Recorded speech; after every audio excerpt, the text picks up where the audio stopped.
Hello, I'm Adrian Salbucci. In December 2009, I prepared a three-part video describing what I believe are 12 key triggers or crisis events that the global power elite are driving to wrap up globalization and usher in world government.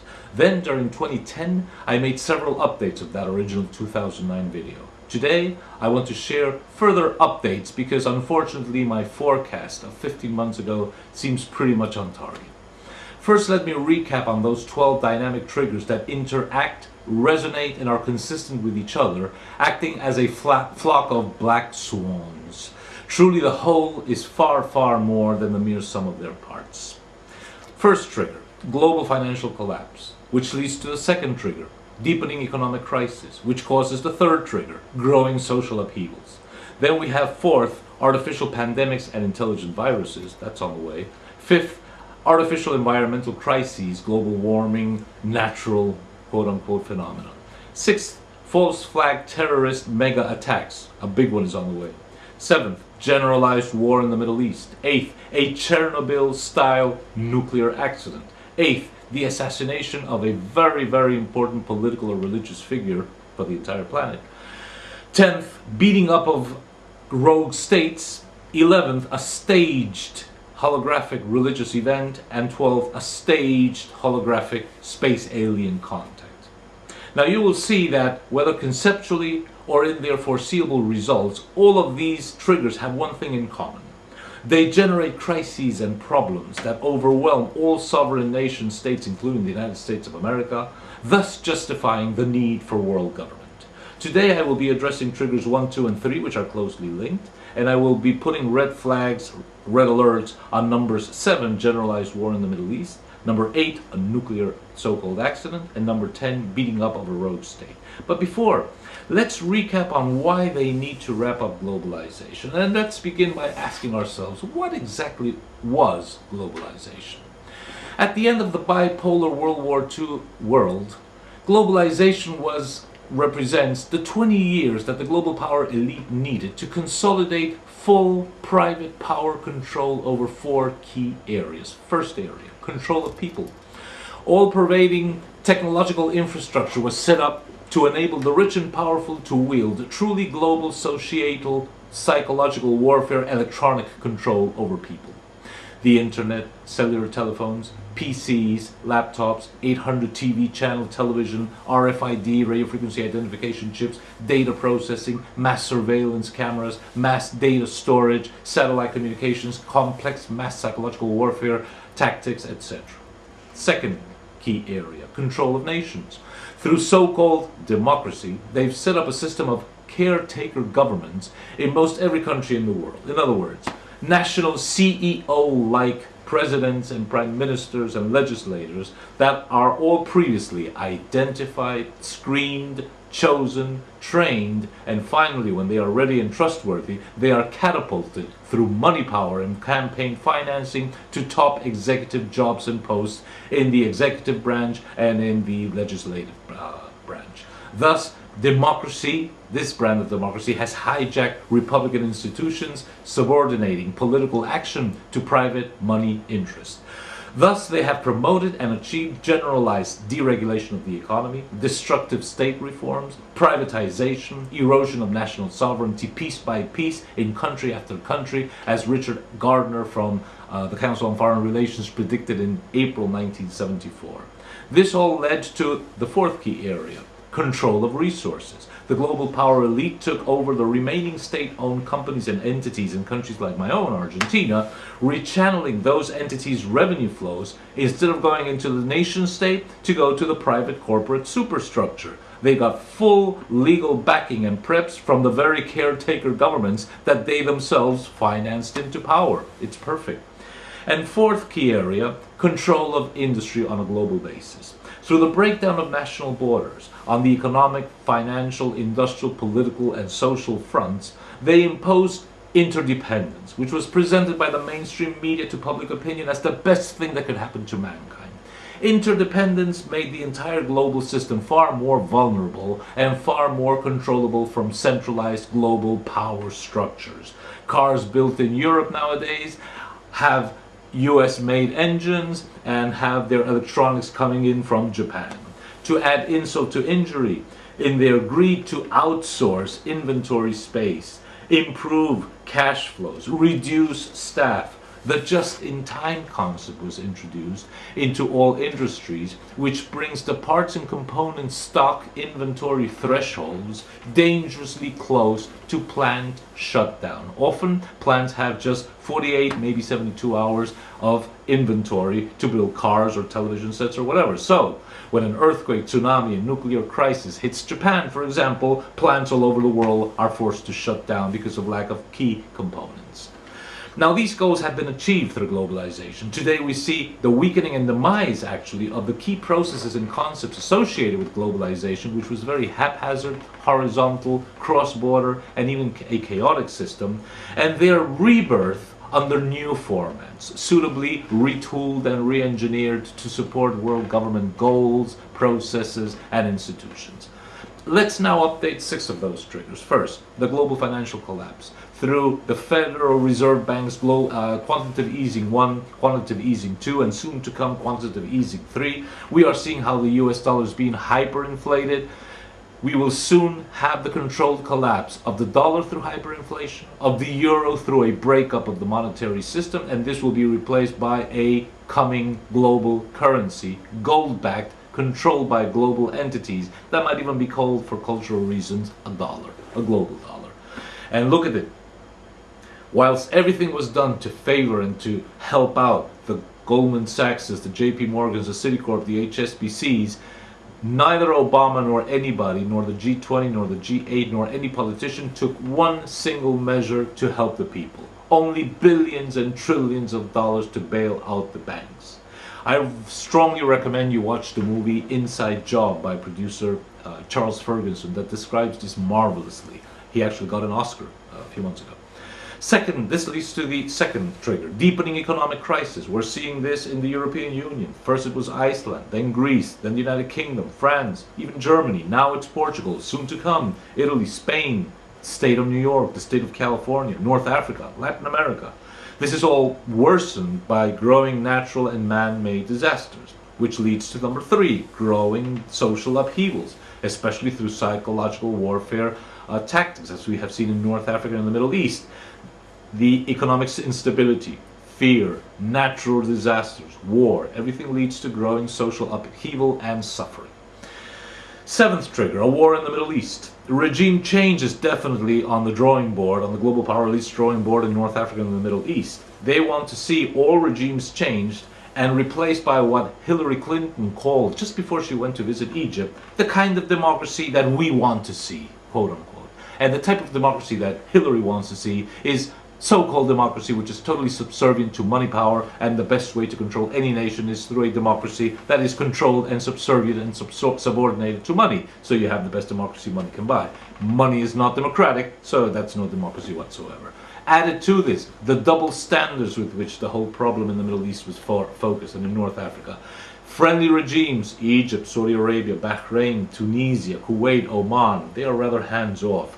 Rogue states, Libya, Syria, Iran, ready to attack at a moment's notice. But Obama, President Obama, admitted that the CIA was helping the rebels in Libya, and MI6 is also helping the rebels in Libya, and surely the Mossad is helping the rebels in Libya. Now, let's remember, the CIA were the guys who ousted the democratically elected president of Iran, Mohammad Mossadegh, back in 1953, because he nationalized the Anglo-Iranian oil company, today known as British Petroleum. And the CIA are the guys who also got rid of the democratically elected regime in Guatemala. And in my region, the CIA have repeatedly removed and helped to remove democratic regimes in Argentina, in Paraguay, in Chile with Pinochet, in Uruguay, in Bolivia, in Brazil, in Peru, to replace them with their own local hit squads of treacherous military totally aligned to the global power elite. So don't talk about the CIA to us down here. And there's also the Israeli factor, which is always there lurking in the background. As 89-year-old journalist Helen Thomas from the Hearst Media Group said in the first press conference held by President Obama at the beginning of 2009, she raised her hand and asked, "Mr. President, does any country in the Middle East have nuclear weapons?" Obama would not, could not, dared not reply. Because it's Israel that has nuclear weapons in the Middle East. It's the only country that has weapons of mass destruction. Given to them by whom? By America. That's the problem of the world today. The world is pretty much run by America, and Israel pretty much runs the United States. Iran is the final target. But what will Russia do? What will China do? This is a veritable powder keg. The eighth trigger, a nuclear so-called accident. I had said in the 2009 video that we would be seeing another Chernobyl type accident. You remember that the Chernobyl power plant in the former Soviet Union blew up in April 1986 and marked the beginning of the end of the former Soviet Union, because the world lost trust in the Soviet state, and even the Russians lost trust in themselves. I thought that the explosion of the Deepwater Horizon rig in 20th April 2010 was the sort of nuclear quote-unquote accident. I prepared a specific video on that back in June. But now we had, on 11th March 2011, the Fukushima Daiichi disaster caused by earthquake and tsunami. And the key question here is, does the global power elite have the ultimate weapon of mass destruction that can trigger earthquakes? HAARP, High Frequency Active Auroral Research Project. In 2008, research journalist Benjamin Fulford in Japan interviewed the former Japanese finance minister between 2001 and 2005, Heizo Takenawa, asking him why, when he was a finance minister, he had so badly aligned Japan to the Rockefeller and Rothschild banking interests. And Mr. Takenawa replied that Japan had been threatened by an earthquake machine if it didn't do so. That was a funny reply.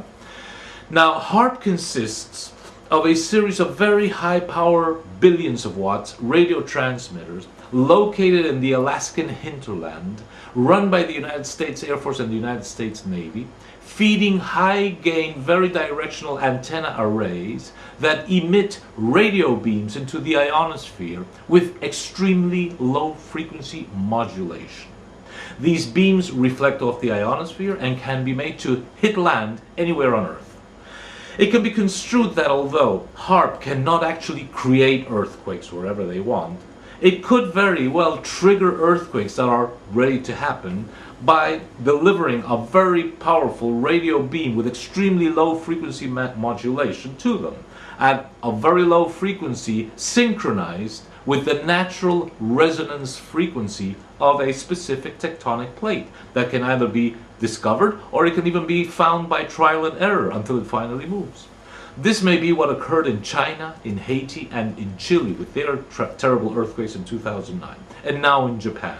These events all show telltale signs of high-power radio waves as luminosities in the sky just before these earthquakes strike, which may be due to the ionization of air and clouds by high-power radio beams coming from the ionosphere, bounced off from Alaska. Reports say that there are similar facilities in Russia, in Norway, and maybe even in Antarctica. This might even explain the weird whirlpool that appeared in the skies over Norway on the night of 6 December 2009 that nobody ever explained.